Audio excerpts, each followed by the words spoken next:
All right, let's talk about weed. We'll talk about weed a little bit more. I'm glad they legalized weed. I think all drugs should be legal. I really do. Weed is a good example, right? They tried to scare us about legalizing weed. And then, they did, right? Like, leading up to the legalization of weed, they're like, you cannot legalize weed. It's gonna be chaos. The streets will be filled with snack zombies looking for things to eat. It's gonna be total madness. They'll be after our Twizzlers, our Snickers, our Sour Patches, our peanut butter-filled pretzels, our cheese balls, our brittle, Rolos. They'll be breaking windows. Our 7-Elevens are gonna look like 9-11s. You can't do this. And then we did it, and it was fun. Right, pretty much, went fine. The only thing that's changed is there's been a spike in canceling plans. A lot more plans get canceled now. I don't know what it is about getting high with plans. It's like, I'll have plans, I'll be excited that I have plans, then it'll be the night of the plans, and I'll get high, and I'll be like, what was I thinking? I gotta cancel these plans.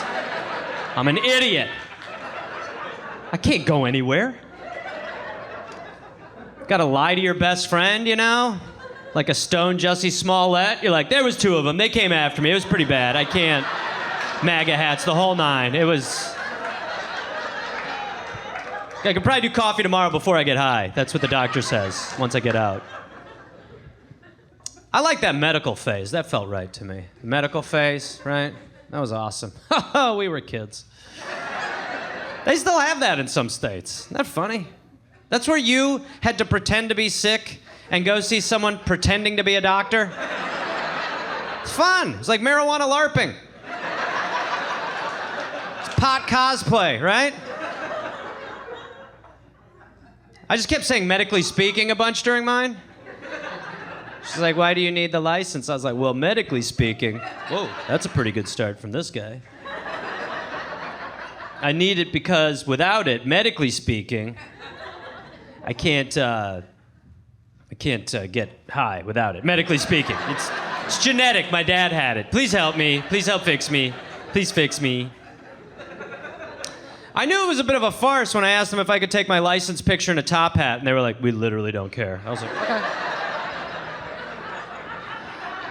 I walked out of there. I was like, have a good day, gentlemen. I'm off to get rip shit. Yes. I looked for that license for a long time, and then I found it like 2 weeks ago. Can you validate that that is a man in a top hat? That is a legal... I should point out, too, I'm wearing a tuxedo shirt, and not like a shirt that you'd put a tie around, the print of a tuxedo on a t-shirt. They were like, that guy doesn't need more weed. I was like, yidoo-ba-doo. I will say I've enjoyed watching the evolution of getting weed in my lifetime. I've been smoking weed long enough to have really seen it evolve, Like, I think back to when I had to get weed in high school. Yeah, impossible. It was easier to get rare ivory than to get a bag of pot. It was a weird system. You had to go hang out with a dude. That was how you got it. You kind of like had to earn it by hanging out with some weird dude. Some dude who knew a dude, but you'd have to physically be in his apartment.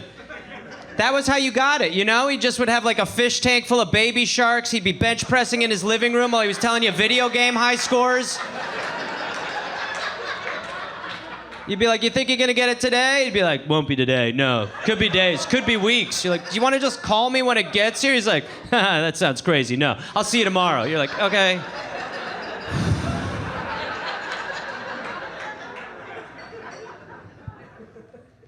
So when I moved to Los Angeles, I still had to go meet a dude. It was a little easier. The timeline was a little more condensed. But I still had to go meet some random dude. He'd be like, meet me in this parking lot at 4:30. I'd be like, can do. It'd be like 7:45. I'd be like, are you close? He'd be like, no. I'd be like, okay, thank you. It's been a pleasure to work with you. I'm really enjoying this.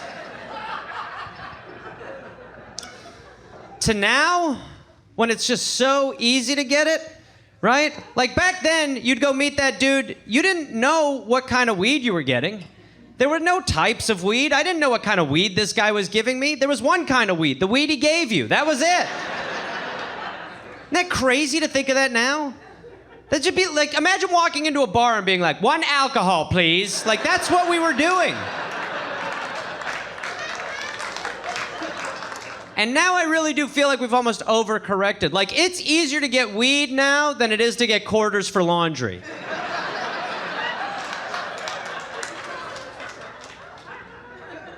It's become so serious now.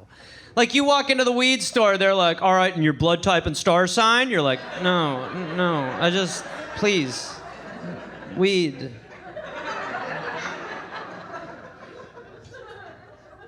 Sometimes you're in line behind the people who take it real seriously. They get that magnifying broad house that has a light switch on it, you know? They'll just be like, oh man, yeah, it's great. Look at those purple hairs. That's awesome. What county is this from? Loving the crystals. I always feel like I gotta play that part when I get up there, you know? I'll be like, wow, look at those crystals. They're like, sir, that's the tip jar. I'm like, yeah, but it's still very shiny. That's awesome. There's a lot of quarters in there, which is good for you all. Could I actually grab some of those? I'm doing laundry later. I'm having trouble locating some quarters for myself personally as of late.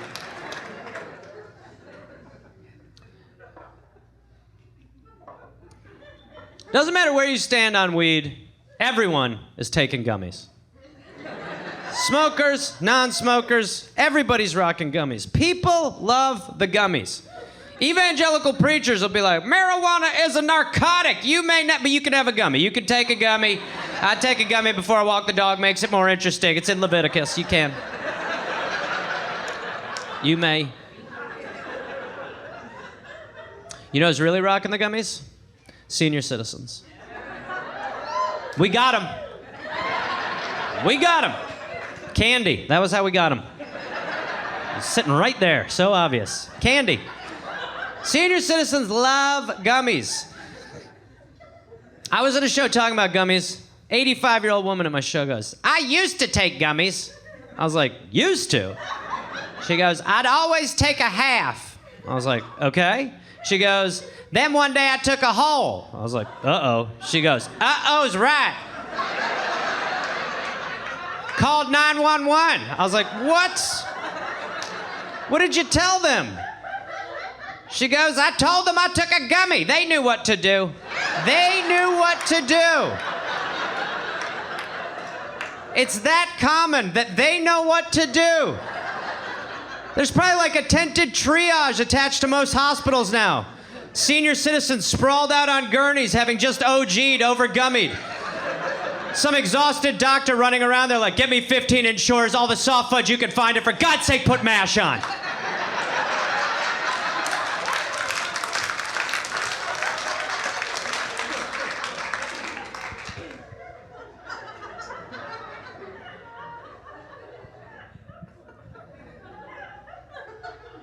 I'm on a break from weed. I took a break from weed. I've just smoked enough weed in my lifetime that I'm like good for a while, you know? I love weed. I love weed. I'm the guy who before the show tonight, you'd all be waiting to come inside, but you'd have to wait for me because I'd be outside hitting the bowl like a crack pipe. And you'd just be like, how high do you need to be for this? And I'd be like, I'm not getting high for now. I'm getting high for 2 hours from now, okay? Like how a camel drinks a bunch of water before it goes into the desert, I'm filling my weed humps. There are some things I like about not smoking weed, for sure. Like, I like walking into a room and knowing why. That's addictive. That is addictive, I'll be honest. They were right about that one. Or like remembering where I parked my car in a parking garage. That's good. I like that one, too. Every movie I ever saw, I'd always walk out and be like, oh, right. This part.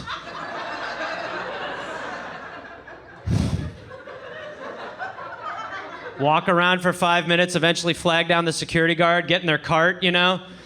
Just be like, make and model. Sir, I'm not sure. I might not have even driven here tonight. This might be a fool's errand. You smoke? No? All right. The only time I would take breaks other than this last one would be when I would go see my mother in England. She wouldn't score me weed. She was real square, you know?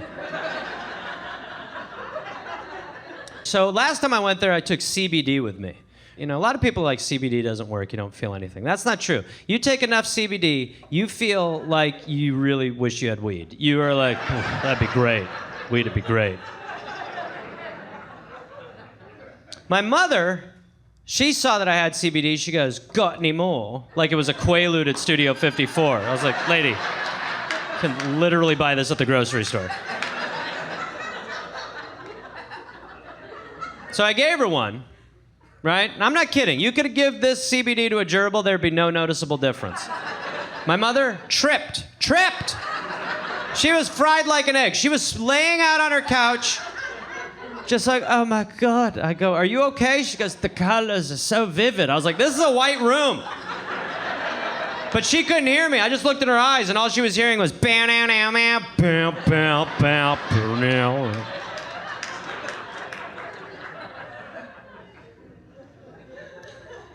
Same trip, though, right before I'm flying back, my cousin gives me a weed edible that he made for me. Now that is a dicey situation. I want to know the potency, always, right? My rule with edibles is you can always take more, never less, right? Chew, chew, wait, like a delayed Amtrak. That's how I handle it.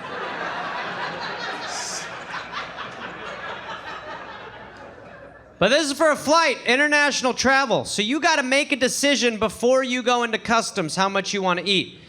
Because you can't have it on you in your pocket, but you can't have it in you inside God's pocket.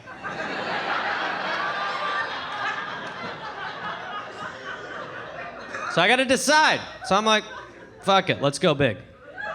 So I eat the whole thing. Oopsie poopsie. Yeah, it was a bad call, no doubt. Bad call. I made the wrong call. I got the highest I've ever been. The highest I've ever been. I was so high that I didn't know I was high. Like, I crossed through the event horizon. I was that high. And I know a lot of people who even smoke weed are like, what does that mean? I wouldn't know what it means unless it happened to me. But I got so high that I needed to figure out that I was high. And there were a few red flags on the way to the moment of revelation. The first one was I was sitting on the plane and I couldn't find my phone. Anywhere. I was checking I tore my bag apart, I was looking under my seat, you know, and then eventually found it in my pocket. And I was just like, wait, it was like I did a magic trick on myself. I was like, how did I do that? That was my phone, yeah. The second red flag was I was sitting there and I became obsessed with the idea of taking off my boxer shorts and only wearing my pants.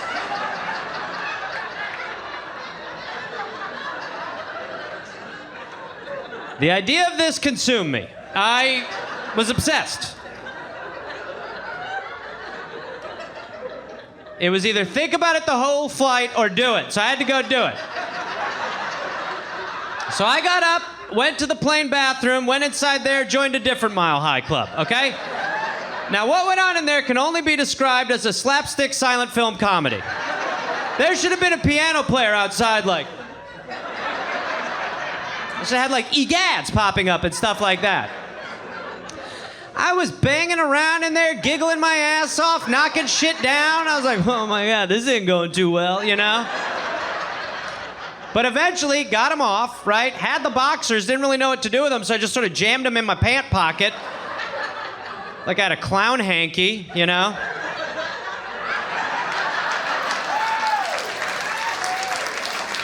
Hanky to some of us. All right, sir. Wait, get that clown the fuck out of here. I'm kidding. He may stay. He's in a party of 30. They all get in his car. All right, come on, guys. Let's go. Let's go. Let's go. Let's go. Let's go. Let's go. Let's go. Let's go. Let's go. Let's go. Let's go. Let's go. Let's go. Let's go.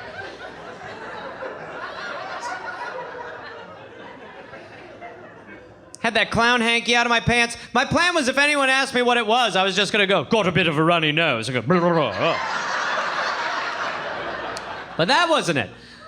Where I realized was I was sitting there, okay, and I'm watching a movie, and as I'm watching a movie, I'm like, the worst part about the mask is how much it fogs up your glasses. Then I'm like, you're not wearing glasses. You don't wear glasses. Then I started thinking back. I was like, my phone, the clown hanky. Oh my God, I'm high.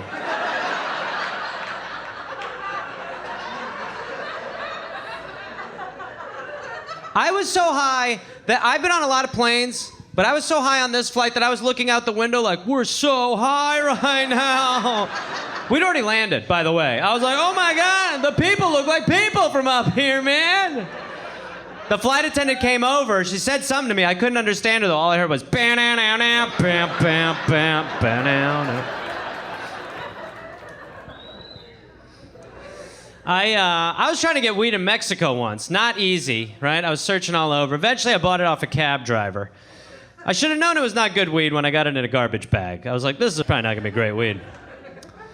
It wasn't. It was terrible, right? But I was like, there were like seeds and stems in it. I was like, oh yeah, those things. Right. But so I rolled a bunch of joints. I was smoking them. I was smoking them in my hotel room down at the beach. I was walking down the street smoking joints, maybe getting a little too comfortable, right? And at one point, I'm walking by and I see this like little discotheque, and I'm like, oh, maybe I'll go in there, you know? I was like, look at those lights. That's pretty cool, you know? And then I'm like, oh wait, it's like a barber shop. Why does a barber shop have like disco lights? And then I'm like, oh wait, those aren't even disco lights. Those are like sirens. I'm like, oh wait, those aren't even coming from inside. They're actually a reflection. I'm like, oh wait, reflections means it behind you. And I was like, oh wait, those are cops. I was like, oh wait, I have weed. And I just threw it like 4 feet from me. And then the cops came over, you know, they found it. They were pretty good detectives, obviously. They're thorough. And so they cuffed me, put me in the back of the cop car, right? Driving me away. Now, the one guy, his job is to just drive. But the other guy, his job is to just disparage the quality of the weed to my face. So he's just holding the bag up and he's like, man, this is some bad weed. I was like, yeah, it has not been good to me. I agree. It's not great. He's like, I can't believe you're going to jail for this oregano. I was like, yeah, no, it's not good. I'm not proud of it. It really is not worth it in any way, you know? He was just like, what did you pay for these lawn clippings? I was like, sir, I feel like whatever I say to you, you're going to overreact because that seems to be your attitude, but $40. He goes, $40? I was like, I knew that was what you do. Then at one point they pull over and he goes, look, we don't want to take you to jail. And I was like, well, sir, we finally have some common ground because you're not going to believe this. I don't want to go to jail. So look at us. He goes, if you go to that ATM and get out $200, we'll let you go. I was like, that's can do. So I went, I got $200 out of the ATM, gave it to him, right? They let me go. As I was walking away, he goes, hey, you forgot something. And he threw the weed at me. And as I was picking it up, I thought, this is a better judicial system.